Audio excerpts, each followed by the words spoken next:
The truth.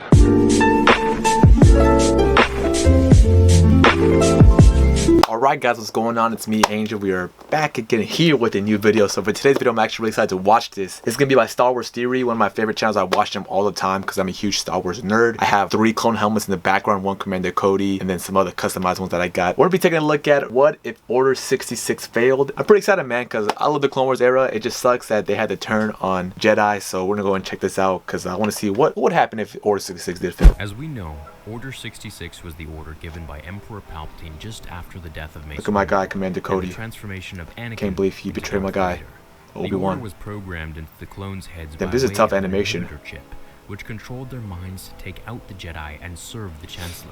The rest of the events that led from this are what we know today. And this is a fire animation. I like this a lot. This is an alternate very well done. And one that I think makes much more sense in some ways. What if Order 66 failed?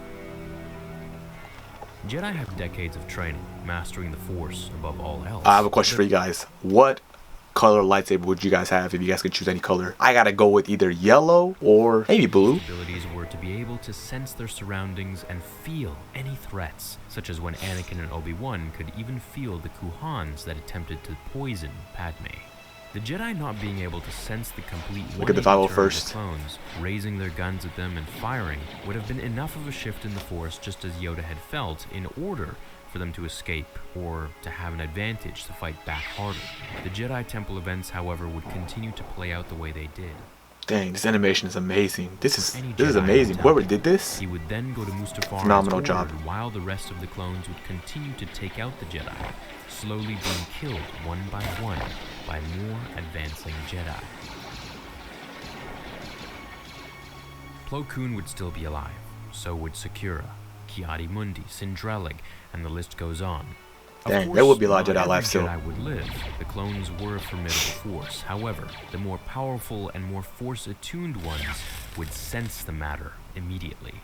After Anakin was ordered to Mustafar by Palpatine, Yoda would meet Obi-Wan at the raided Jedi Temple, and they would send a beacon out to all of the survivors of Order 66, where we would essentially see almost the entire Jedi Council returning, with the exception of Anakin Skywalker, of course. Remember this. That's crazy. That's crazy. This is crazy. I'm actually getting like goosebumps and stuff. I love stuff like this. Why am I such a Star Wars nerd, man? Tough. All of these events took only a few hours at the most to execute.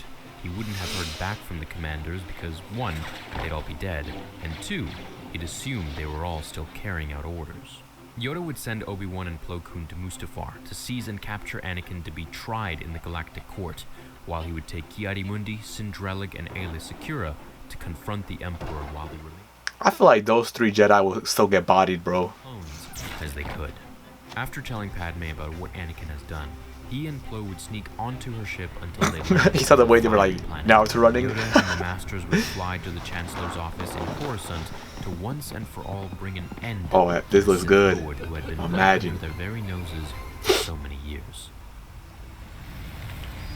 Ooh. It's over, Anakin. I have the high ground. Meet Anakin when he looked up to see Obi-Wan and Plo Koon standing in the opening of the ship's oh shit! Their silhouettes almost godlike as the light cast what's going on here? Illuminating their what's going on here? Embossed in the red blaze of the red bubbling lava. Anakin yelled at Padme, choking her, until Plo, who was much more quick to stop this than Obi-Wan, jumped in the air and shot Force Judgment onto Anakin. This was Plo's equivalent to Sith Force Lightning. However, not as powerful, it still hurt Anakin enough to stop his attack on Padme. That part always kind of confused me. Why would you choke your own wife? The reason why you turned is to save her, but you end up killing her. You know what I'm saying? Like, why? She stumbled backwards and ran up to Obi-Wan. This angered Vader even more. The betrayal he felt was compounded only with hatred he couldn't even compare to the heat of the planet's melting core. As he ignited his lightsaber in unison to Obi-Wan and Plo, the battle began. Sidious frowned at Yoda as he watched his royal red guards fall to the floor.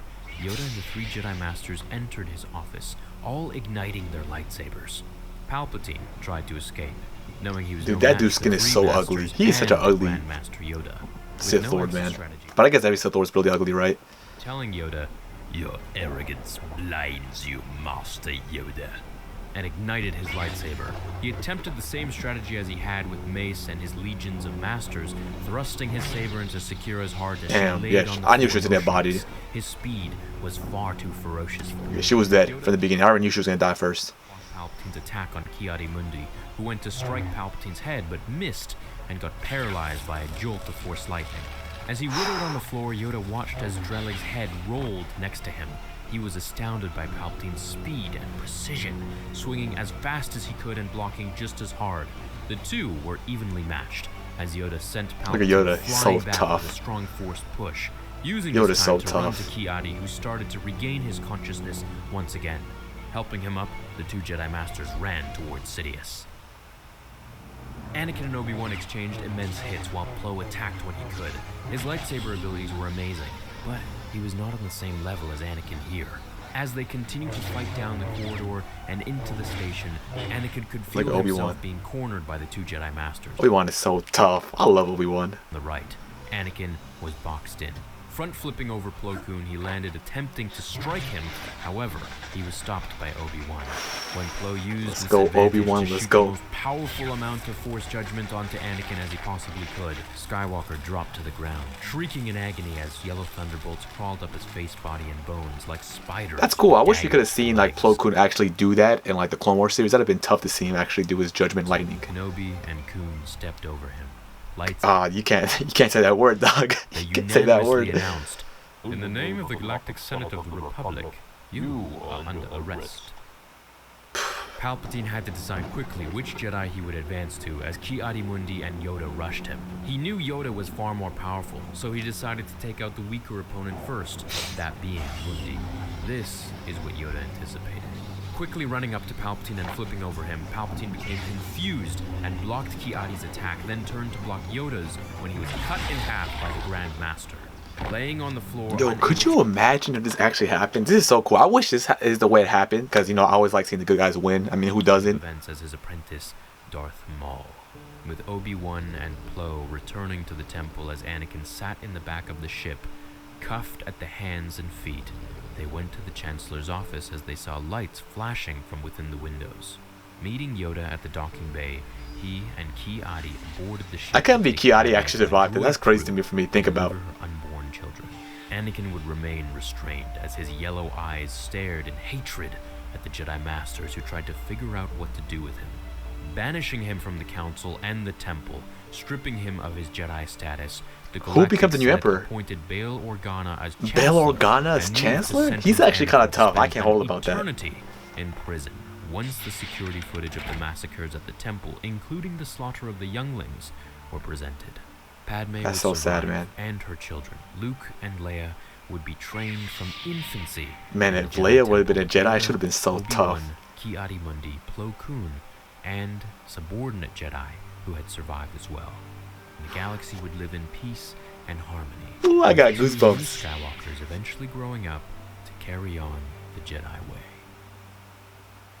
Wow. Until Anakin would be freed from jail. Oh my god, I thought we were done with this already. I was about to give him like a high five, but he's giving me a butt? Ooh. By the hands. What's gonna happen here? Jar Jar. Stop it. Stop it. That's hilarious. It makes sense though, because people really think Jar Jar is a Sith Lord, but that'd be fucking hilarious. Imagine that. Star Wars Theory, you did a phenomenal job on this. This is crazy. I love this. Could you imagine the new Sith Lord being Jar Jar Binks? I'd be fucking dying on the floor laughing, man. But this is actually pretty good, man. I actually enjoyed this video. Hopefully you guys enjoyed as much as I did. Like I said, I'll be leaving a link down below to the original video, so you guys check that out without me talking over it. And other than that, guys, see you guys in my next video. Peace.